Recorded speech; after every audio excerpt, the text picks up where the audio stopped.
जय श्री राम दोस्तों। आज मैं 3 पनौती अमावस्या की कहानी सुनाने जा रही हूँ। कृपया कर कहानी को पूरा सुने, जिससे आपकी सभी मनोकामनाएं पूर्ण हो। एक गांव में सास बहू अकेले रहते थे और उनका बेटा विदेश में कमाने के लिए गया था। सास और बहू के बहुत अच्छे रिश्ते थे। दोनों एक दूसरे की देखभाल करते थे। एक दिन बहू ने खाना नहीं खाया तो सास ने पूछा, आज तुमने खाना क्यों नहीं खाया? तब बहू ने कहा कि सासू माँ, आज मेरा 3 पनौती अमावस्या का व्रत है, इसलिए मैंने खाना नहीं खाया। तब सास ने कहा कि बहू, ये व्रत क्या होता है और यह व्रत करने से क्या फल मिलता है, मुझे भी समझाओ। तब बहू ने कहा कि सासू माँ, 3 पनौती अमावस्या का व्रत करने से बहुत पुण्य मिलता है। घर में धन अन्न बना रहता है, सुख और शांति बनी रहती है तथा अटल सुहाग मिलता है और पुत्र की प्राप्ति होती है। इस व्रत में प्रत्येक वर्ष अलग अलग खाना खाया जाता है और विष्णु भगवान के मंदिर में चढ़ावा चढ़ाया जाता है या फिर किसी ब्राह्मण को दान दिया जाता है। इस व्रत में पहले साल शक्कर, घी और चावल से बना खाना खाया जाता है। पहले वर्ष में व्रत पूर्ण होने के बाद 1.25 किलो चावल, 1 कटोरी घी तथा 1 कटोरी शक्कर का दान किसी ब्राह्मण को दिया जाता है। दूसरे साल में जौ, घी और शक्कर से बना खाना खाया जाता है। जब दूसरे साल व्रत पूर्ण हो जाए तो 1.25 किलो जौ, 1 कटोरी घी तथा 1 कटोरी शक्कर मंदिर में चढ़ाया जाता है या फिर किसी ब्राह्मण को दान में देना होता है। तीसरे साल गुड़, घी और तिल से बने व्यंजन खाए जाते हैं। जब तीसरे साल व्रत पूर्ण हो जाए तो आधा किलो तिल, गुड़ तथा 1 कटोरी घी किसी मंदिर में चढ़ाया जाता है या फिर किसी ब्राह्मण को दान में दिया जाता है।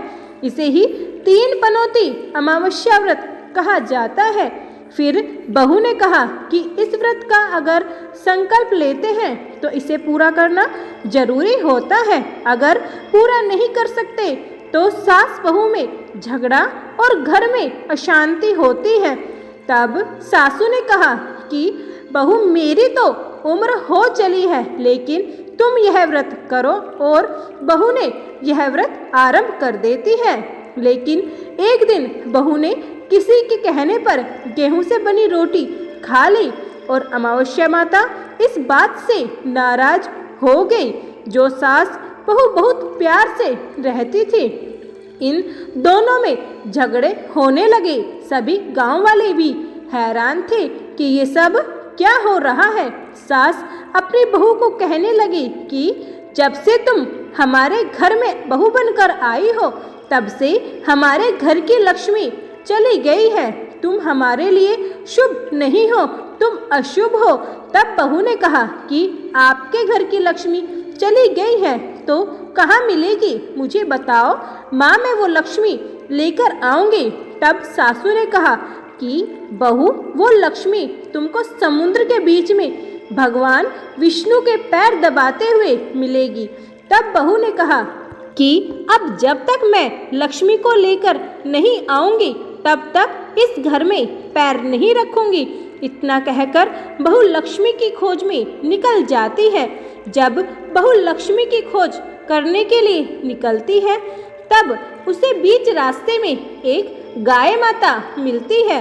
वह बहू से पूछती है कि आप कहाँ जा रही हो?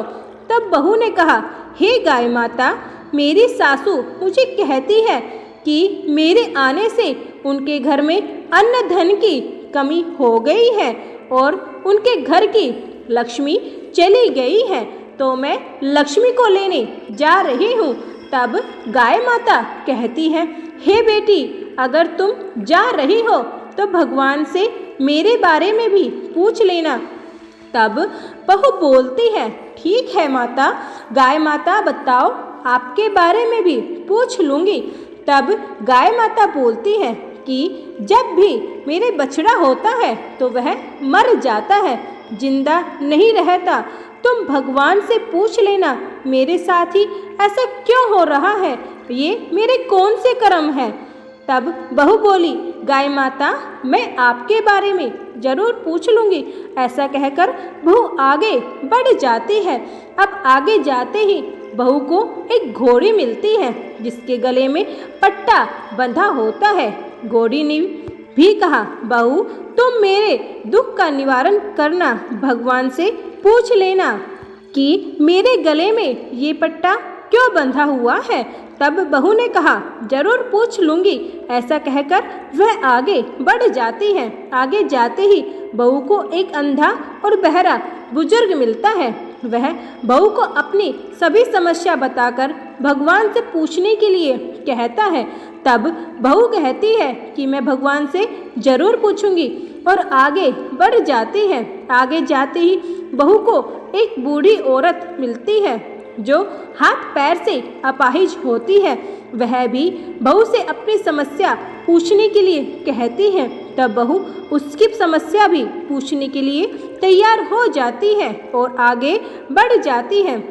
आगे जाते ही बहू बहुत थक जाती है और एक आम के पेड़ के नीचे बैठ जाती है।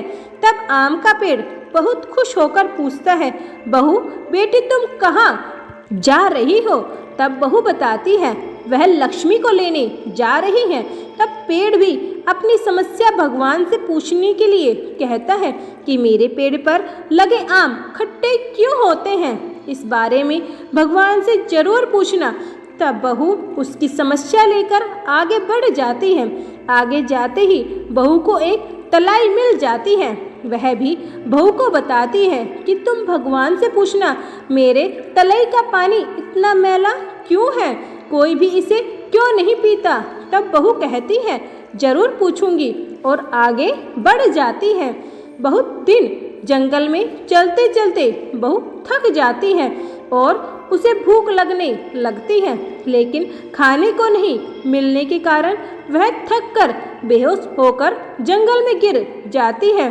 उसी समय भगवान विष्णु और माता लक्ष्मी वहाँ विचरण करते हुए आते हैं। तब माता लक्ष्मी विष्णु से कहती है, हे नाथ, यह आपकी बहुत बड़ी भक्त है, आप इसके दुखों का निवारण करें। तब भगवान विष्णु कहते हैं कि इस संसार में बहुत से लोग अपने जीवन में दुखी हैं, सभी को अपने कर्मों के अनुसार फल भोगना पड़ता है, मैं किस किस के दुख का निवारण करूंगा। तब माता लक्ष्मी भगवान विष्णु से विनती करती है और कहती है वह भूखी प्यासी है और इसे यहाँ अगर ऐसे ही छोड़ दिया तो जंगली जानवर इसे खाकर अपना शिकार बना देंगे।